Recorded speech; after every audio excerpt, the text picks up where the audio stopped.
ডাক্তারবাবু তো আমাকে বলেই দিয়েছেন এখন আমি বাচ্চা নিতে পারবো না।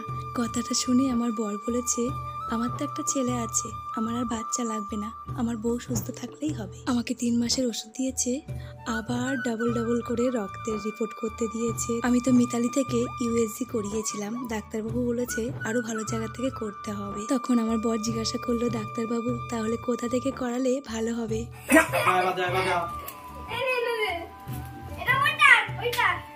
ডাক্তারবাবু বলেছেন এমসের সামনে কোয়াড্রা আছে, সেখান থেকে করাতে। তবে এবার আর ইউএসজি দেয়নি, এবার দিয়েছে টিভিএস টেস্ট। টিভিএস টেস্ট কি সেটা তোমরা ইউটিউবে সার্চ করলেই জানতে পারবে। এই টেস্টটার কথা শুনে আমি তো খুব ভয় পেয়েছি। ইউটিউবে আমি অনেক সার্চ করে দেখেছি যে যদি কেউ তার এই টেস্টের অভিজ্ঞতা শেয়ার করে থাকে তাহলে আমার অনেকটা হেল্প হবে, তো সেরকম কোনো আমি ভিডিও পাইনি। যাই হোক, আজকে ভিডিওটা